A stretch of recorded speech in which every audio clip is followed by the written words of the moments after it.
پیاری ماں مجھے کو تیری دعا چاہیے، پیاری ماں مجھے، آپ بھی پڑھتے رہے میرے ساتھ تاکہ مجھے لگے آپ بیدار ہیں۔ پیاری ماں مجھے کو تیری دعا چاہیے، پیاری ماں مجھے کو تیری دعا چاہیے، تیرے آنچل کی ٹھنڈی ہوا چاہیے، پیاری ماں مجھے کو تیری دعا چاہیے، تیرے آنچل کی ٹھنڈی ہوا، سبحان اللہ، تیری ممتا کے سائے میں پھولوں پھلوں، تھام کے تیری انگلی میں بڑھتا چلو، تیری ممتا کے سائے میں پھولوں پھلوں، تھام کے تیری انگلی میں بڑھتا چلو، سر پہ سایہ تیرا عمر بھر چاہیے، سر پہ سایہ تیرا عمر بھر چاہیے، مجھ کو ماں پیاری ماں مجھ کو تیری دعا چاہیے، پیاری ماں مجھ کو تیری دعا چاہیے، تیرے آنچل کی ٹھنڈی ہوا، سبحان اللہ، سبحان اللہ، کیا بات ہے، بہت لوری گا گا کہ مجھ کو سلاتی ہے تو، مسکرا کے سویرے جگاتی ہے تو، اے اندھیرے دیکھ لے منہ تیرا کالا ہو گیا، ماں نے آنکھیں کھول دی گھر میں اجالا ہو گیا، سبحان اللہ، بہت خوب، ماشاءاللہ، کیا اشارہ ہے، لوری گا گا کہ مجھ کو سلاتی ہے تو، مسکرا کے سویرے جگاتی ہے تو، بس تیرے پیار کا آسرا چاہیے، بس تیرے پیار کا آسرا چاہیے، پیاری ماں مجھ کو تیری دعا، سبحان اللہ، اور یہ دعا چاہیے، پیاری ماں مجھے تو تیری دعا چاہیے، تیرے چل کی میں ٹھنڈی مانتا ہوں کہ آج کل نافرمان اولاد زیادہ ہے، مگر فرما بردار اولاد بھی ہے، بہت ہے، اچھی خاصی عمر ہو گئی بعض بیٹوں کی، مگر آج بھی وہ اپنے ماں باپ کی مرضی کے بغیر کچھ نہیں کرتے، حق بات، دو پیسے بھی کما کے لاتے ہیں تو اپنے بوڑھے باپ کے ہاتھ پہ رکھ دیتے ہیں، بازار سے کھانے کے لیے پھل فروٹ یا کچھ بھی لاتے ہیں تو اپنی بیویوں کو نہیں دیتے، اپنی ماں کے ہاتھ میں دیتے ہیں، اس سے گھر کا بیلنس بنا رہتا ہے، وہ ماں دلہن کو بہو کی نگاہ سے نہیں بلکہ بیٹی کی نگاہ سے دیکھتی ہے، اور ہر وہ گھر جس گھر میں دلہن کو بیٹی کی نگاہ سے دیکھا جائے اور وہ دلہن اپنے شوہر کے ماں باپ کو ساس سسر کے اینگل سے نہیں بلکہ ماں باپ کے اینگل سے دیکھے تو وہ گھر ٹوٹے گا نہیں بلکہ جنت کا نمونہ بن جائے گا، اس میں محبتوں کے شادیانے ہوں گے، لوری گا گا کہ مجھے کو سلاتی ہے تو، مسکرا کے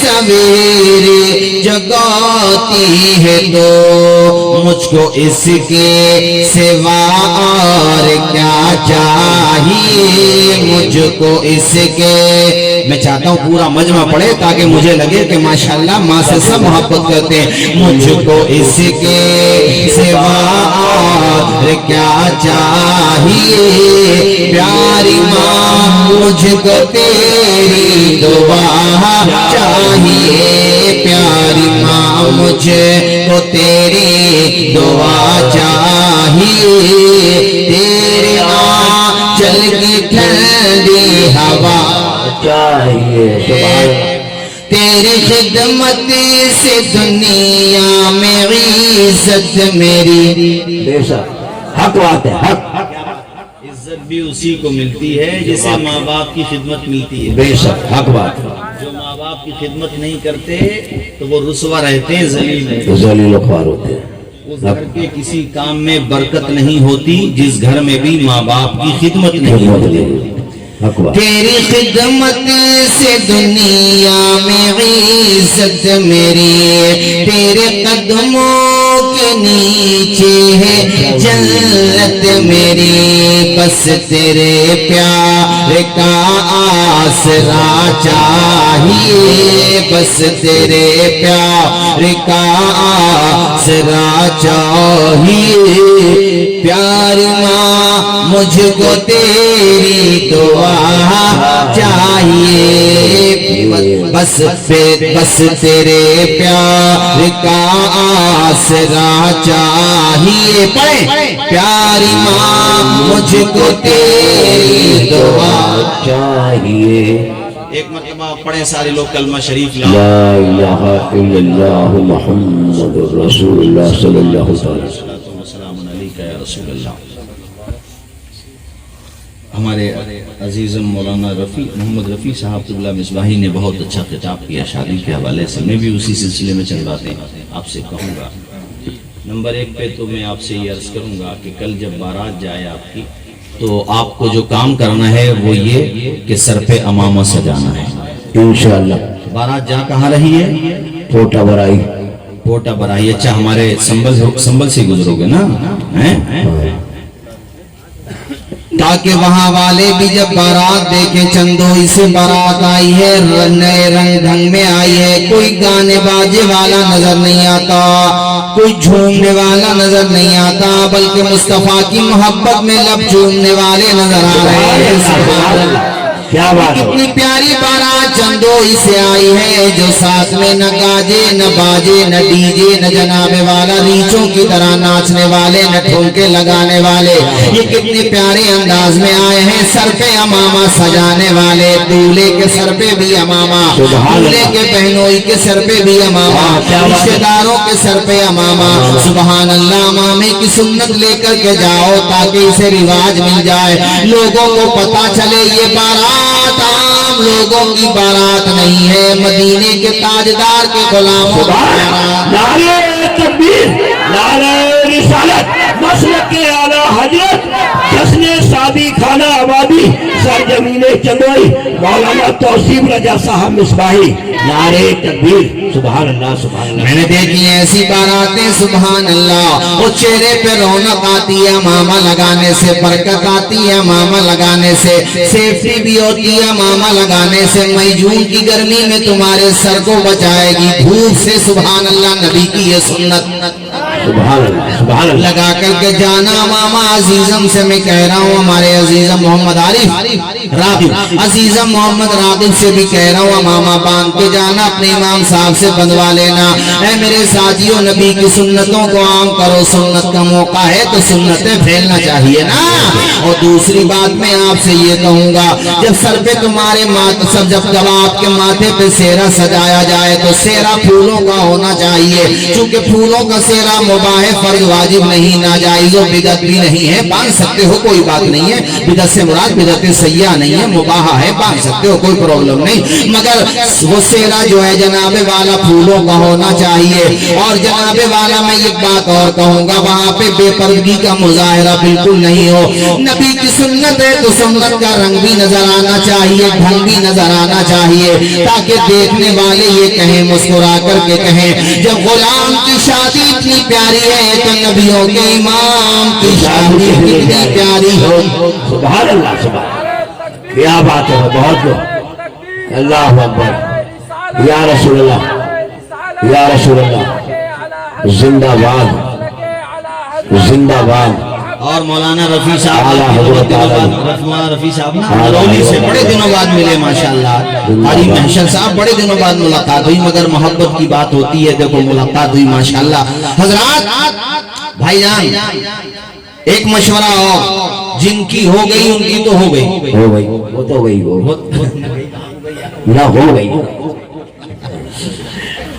جن کی ہونے والی ہے جو ویٹنگ لسٹ میں ہیں، وہ دھیان سے سنیں، صبر کرو نمبر تمہارا بھی آئے گا، مگر نمبر آئے گا تو ڈیجا نہیں آئے گا انشاءاللہ نہ ڈی جے نہ انشاءاللہ ہے نا.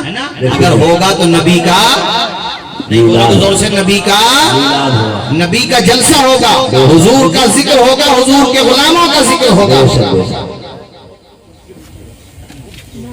کل کو ان کی بارات جا رہی ہے تو ان سے کہہ رہا ہوں جن کے جانے والی ہے سب سے، جب گھر سے نکلو اپنے وہاں رواج تو ہے ہی خیر ماشاءاللہ 2 رکعت نفل پڑھو مسجد میں جا اور اس موقع پہ امام صاحب کو خوشی میں کچھ پیش بھی کر دو. سبحان اللہ. اس کے پیچھے نماز پڑھتے ہو روزانہ، خوشی کا موقع ہے. اب اس میں یہ مت پوچھنا کس کتاب میں لکھا ہے. ولیمے میں کئی طرح کا کھانا کرتے ہو، ولیمہ سنت ہے، یہ کھانے جو تم نے کیے ہیں ٹھیک ہے، اچھی بات ہے، مباح ہے کر سکتے ہے نا. اللہ نے عطا کیا. اب اس میں اب امام صاحب کے حوالے سے تم نے 10-15 ہزار کے کوٹ پینٹ بھی پہن لیے، سب پہ خرچہ کیا، جس کے پیچھے نماز پڑھتے ہو وہاں جیب سے 100 روپے نکل گئے. اس کا بھی دھیان رکھو. میں یہ کہنا چاہوں جو اصل بات ہے وہ اب سنو. اب تمہیں پتا چل گیا کہ جناب والا نفل بھی ادا کر لیا. اب ہم چل دیے پوٹا براہی جا رہی براہی کی طرف ہم چل دیے جناب والا. تو بارات جب تمہاری رخصت ہونے لگے تو ماں کا ہاتھ سر پہ رکھوا لو، باپ کا ہاتھ چوم لو، اس کے بعد نکلو اپنے چندوئی سے. اور یہ موقع صرف اس موقع پر نہیں کہتا یہ بات، میں تو کہتا ہوں جب بھی سفر پہ جایا کرو ماں باپ کا ہاتھ سر پہ رکھوایا کرو. سبحان اللہ سبحان اللہ. کیا بات. منور رانا صاحب کے یہ مصرے میں آپ کو سنا دوں کہ ہمارے کچھ گناہوں کی سزا بھی ساتھ چلتی ہے. اب ہم تنہا نہیں چلتے، دوا بھی ساتھ چلتی ہے. ابھی زندہ ہے ماں میری، مجھے کچھ بھی نہیں ہوگا، میں گھر سے جب نکلتا ہوں دعا بھی ساتھ چلتی ہے. سبحان اللہ. کیا بات ہے. ان کی دعا لے کر کے نکلو. ماشاءاللہ یہ تو میں دیکھ رہا ہوں سب کچھ مجھے نظر آ رہا، بہت اچھا ہے ماشاءاللہ. لیکن وہ باراتیں بھی ہم نے دیکھی جس میں ناچ گانے ہوئے، ڈی جے باجے ہوئے، جیسے کہ عزیزم مولانا محمد رفیع صاحب نے ابھی آپ کو بتایا. ان خرافات کا رزلٹ اچھا نہیں آتا. تھوڑی دیر لوگ ناچ لیتے گا لیتے مگر اس کا رزلٹ اچھا نہیں آتا. ہماری سنبل میں ہمارے پاس میں گاؤں ہے، انہوں نے بات بتائی، وہ اس واقعے کی چشمدید گواہ ہے. میں کسی وجہ سے ان کا نام نہیں لے رہا مائک پہ. انہوں نے مجھے بتایا کہ اس بارات میں گیا تھا، بارات گئی تھی امروہہ. پورے رات میں تو انہوں نے ڈھول تاشے کیے، ناچ گانے کیے ہی مولانا محشر صاحب. مگر جب بارات گئی تو انہوں نے کہا کہ ہم نے خود دیکھا کہ گاڑی کے ونڈو سے شیشے نیچے کیے اور پھر وہ آدھا جسم باہر کر کے ناچتے ہوئے جا رہے تھے. ارے یہ قوم بھی مسلمانوں کی کوئی آپے میں تھوڑی ہے. ہاں یہ حال ہے اس قوم کا. اگر ہوٹل ہے مسجد کے قریب میں تو ہوٹل پہ ہی ٹیلی ویژن آن کر کے IPL دیکھا جا رہا. IPL کرکٹ اور فلمیں دیکھی جا رہی. وہ مسجد کی بے حرمتی ہے. نمازیوں کا اور اللہ کے گھر کے تقدس کا کوئی خیال نہیں.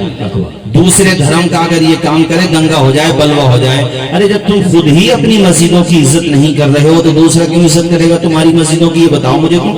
ارے بولو یار زور سے بولو. مسجدوں کے آگے ناچتے ہوئے جا رہے ہمارے جوان. ارے تم کیا ناچ رہے ہو؟ تمہیں تو دنیا ویسی بہت مچا رہی ہے. کیوں ناچ رہے ہو بھائی؟ کیوں طوفان بدتمیزی؟ آدھے جسم باہر کر کے وہ ناچتے ہوئے جا رہے تھے. اس میں جو گاڑیاں تھی اس میں فل آواز سے وہ گانے چل رہے تھے.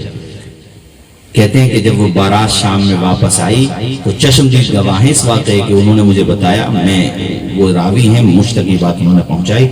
کہہ رہے تھے حضرت آپ یقین مانیں شام میں جب بارات آئی تو جس گاڑی میں دولہا اور دلہن اور اس کے بہنوئی رشتہ دار اعزا اقربا کچھ خاص لوگ اس کے بیٹھے تھے، اتنا بھینکر ایکسیڈنٹ ہوا کہ دولہا مر تو گیا ہی وہ، مگر اس کا بھیجا پولوتھین میں بھر کے لانا پڑا تھا چندوئی کے مسلمان. یہ واقعہ مولانا رحمت صاحب یہ تو انہوں نے ایک جگہ کی مثال دیتے ہوئے بتایا. ایسے واقعات اگر آپ اپنے ضلع بدایوں میں تلاش کرو گے تو مل جائیں گے. بہت جگہ ملتا ہے. بعض جگہ شادی کے موقع پر وہ خرافات، وہ بدعات، وہ بے پردگی، وہ غنڈہ گردی، وہ طوفان بدتمیزی کہ دیکھنے سے لگتا ہی نہیں ہے کہ یہ مسلمان کے گھر میں شادی ہو رہی ہے. حق بات ہے. حق بات ہے بالکل. نہ پہناوے سے، نہ کھانے پینے کے کلچر سے، نہ پہناوے سے، نہ طور طریقوں سے، نہ گفتار سے، نہ رفتار سے، کسی بھی اینگل سے نہیں رکھتا. تو انہی شادیوں میں بعد میں شروع ہوتی ہے تباہی بربادی، نہ جانے کہاں کہاں تک بات پہنچ جاتی ہے. یاد رکھو نام و نمود نمائش کے لیے اگر شادیاں کرو گے تو گھر برباد ہو جائیں گے، اور حضور کی سنت سمجھ کے شادیاں کرو گے تو غریب بھی ہوگے تو انشاءاللہ گھر پر آباد ہوگا. سبحان اللہ. حق بات بے شک. بہت بھی ایک مولانا رفیع صاحب نے ایک جملہ کہا تھا، چائے بعد میں پلانا یار، تکلیف تھوڑی ہونے دو، تھوڑی دیر رک جاؤ، پلا دینا، منع نہیں کر رہا ہوں، انتظام کیا ہے، تھوڑی دیر انتظار کر لو، پلا دینا، لیکن ابھی تقریر ہونے دو. چائے پیو گے یا تقریر سنو گے بتاؤ ذرا؟ تقریر سن لو. میں زیادہ تو ویسے بھی نہیں بولوں گا چونکہ وقت بھی کافی ہو گیا ہے. میں یہ کہہ رہا تھا انہی شادیوں میں ابھی کہا تھا کہ نکاح ہوتا ہے تو رزق بھی بڑھ جاتا ہے.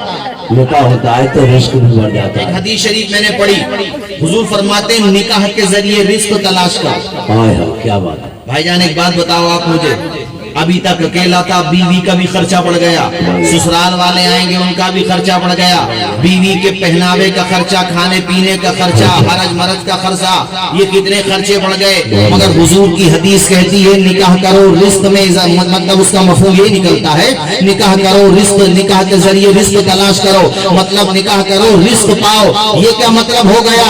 ہم دیکھ رہے ہیں ظاہر میں تو خرچہ بڑھ رہا ہے اور حضور کے فرامین سے روشنی مل رہی ہے کہ رزق بڑھ رہا ہے. مطلب یہ ہے کہ وہ آنے والی دلہن تنے تنہا اپنا وجود نہیں لے کر کے آتی ہے بلکہ ساتھ میں اپنا نصیب بھی لے کر کے آتی ہے. ابھی تک صرف تیرے قسمت کا ستارہ تھا، اب تیرے ساتھ تیری بیوی کی قسمت کا ستارہ بھی چمکے گا. 1 اور 1 11 ہو جاتے ہیں. اور اسی طرح سے انشاءاللہ کتنے گھر ملیں گے کہ شادی کے بعد اللہ کے کرم سے ان گھروں میں رحمت و انوار کی بارش ہو جاتی ہے. بے شک کیا اشارہ ہے، بہت اچھا. ارے میں کیا بتاؤں مولانا رفیع صاحب، بات آ گئی تو بتا رہا ہوں. منہ میں دانت نہیں ہے لڑکے کے ابا کے بعض بات جگہ بوگلا ہو گیا، بوگلا، اور پیٹ میں آنت بھی ہے نہیں ہے.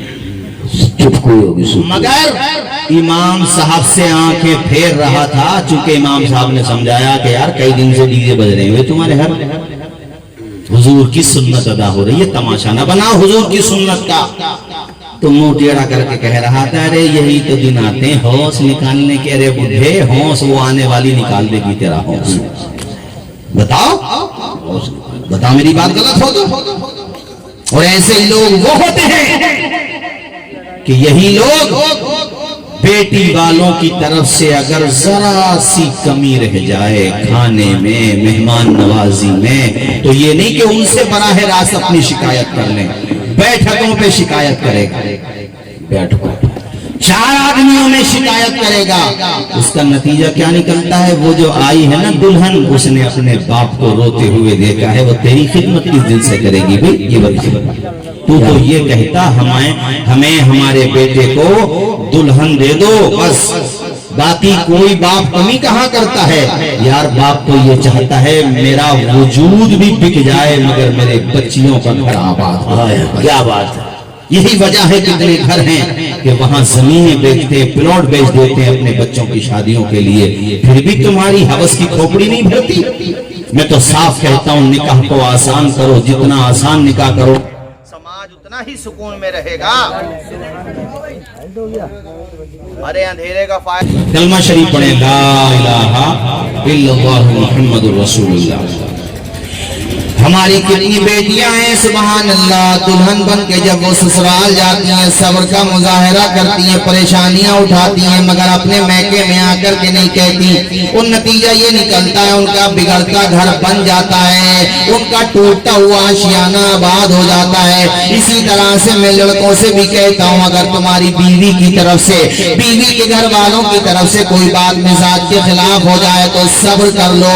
گھر کو توڑنے کی کوشش نہ کرو کہ ٹوٹتے ہوئے گھر کو جوڑنے کی کوشش کرو. سبحان اللہ سبحان اللہ. ذرا زور سے سبحان اللہ. یہ کہہ رہا تھا، جو بتا رہا تھا وہ یہ کہ بعض باپ حضرات، سب کو نہیں کہہ رہا ہوں یار میں، بعض چونکہ ہم سے بھی کہتے ہیں رشتے کے لیے بعض لوگ کہ حضرت لڑکا جوان ہو گیا ہے رشتہ دیکھو، تو میں تھوڑا ٹٹول کے دیکھتا ہوں کہ اس کے ذہن میں کیا چل رہا ہے. میں نے کہا بھئی کوئی ڈیمانڈ کوئی مانگ ہو تو بتاؤ. کہتے ہیں حضرت ایک جگہ سے اطلاع آئی، رشتے کا ذریعہ جو تھا اس نے ہمیں بتایا کہ گاڑی ملے گی 4 پہیہ 4 ویلر. ویسے حضرت ہمیں تو کچھ چاہیے نہیں، ہمیں تو کچھ چاہیے. دیکھو ایک بات سنو میری دھیان سے، میں یہ کہہ رہا تھا نکاح کو آسان کرو. بیٹیوں کا جو شریعت نے حق رکھا ہے، چونکہ وہ بھی اسی باپ کی بیٹی ہے جس کے بیٹے ہیں، یعنی بیٹوں کو وراثت ملتی ہے نا، تو بیٹے کو بھی ملنے چاہیے. مگر چونکہ وراثت کی جگہ پہ تم نے نکالی نئی چیزیں، اب اس سے زیادہ جا رہا ہے، مگر پھر بھی شریعت کا حق ادا نہیں ہو رہا ہے. نکاح ہونا چاہیے تھے آسان، جو دینا تھا تو وہ دے دیتے جو شریعت نے دیا تھا، ہر گھر آباد ہو جاتا، کسی گھر میں کوئی جھگڑا نہیں. آج کنڈیشن یہ ہے کہ کسی کی اگر 4 بیٹیاں ہیں، ایک بیٹی کا ہو گیا رشتہ، دوسری بیٹی بھی جوان ہے، تو اب وہ پہلی بیٹی کی شادی اس لیے نہیں کرتا کہ پہلے اب اس کا رشتہ ہو جائے، دونوں کی ساتھ کر دوں گا تاکہ کھانا ایک ہو جائے. اب انتظار میں اس بیٹی کا بھی رشتہ چھوٹ جاتا ہے. تو یہ جو ہم نے اور آپ نے کلچر نکالا، نئے طریقے نکالے، اس کا نقصان ہے جو ہمیں اور آپ کو سب کو دیکھنا پڑ رہا ہے آج کی تاریخ میں. نکاح کو آسان سے آسان کرو، نکاح جتنا آسان ہوگا تمہارے گھر میں اتنا ہی برکت ہوگی. بولو انشاءاللہ، زور سے بولو نا انشاءاللہ. اچھا ایک بات اور، اس پہ بھی دھیان دینا. ہمارے وہاں، آپ کے یہاں جب کھانا ہوتا ہے، ٹیبل پہ ہو یا نیچے بیٹھ کے ہو، تو دسترخوان بچھایا جاتا ہے اس پہ. ایمانداری سے بتانا، اگر بچھتا ہے تو بتانا، نہیں بچھتا ہے تو بتانا. دعوت کی بات کر رہا ہوں. بچھتا ہے بہت اچھا ہے، پولیتھین والا دسترخوان منگوا لو اور ٹیبل پہ بچھاؤ، اس سے صفائی بھی رہے گی.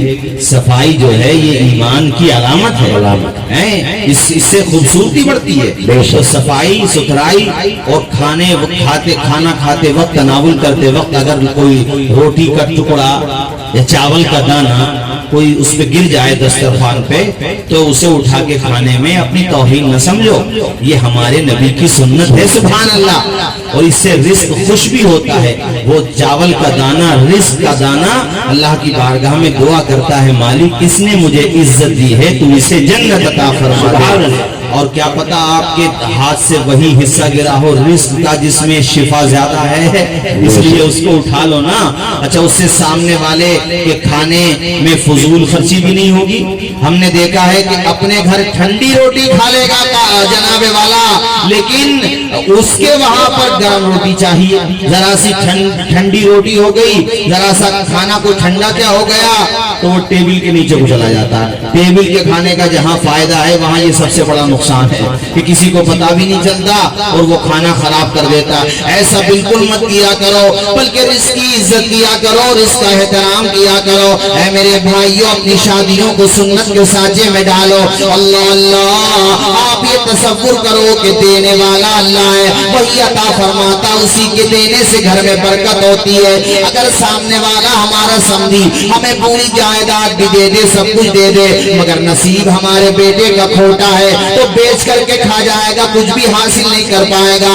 اور اگر وہ اپنے اوپر بھروسہ کرے گا، خدا کی عنایت پر توکل کرے گا، تو انشاءاللہ میرا پروردگار اسے مالا مال فرما دے گا.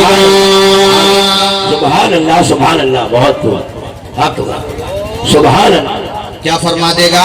مالا مال. اور اونچا بولو، کیا فرما دے گا؟ مالا مال فرما دے گا.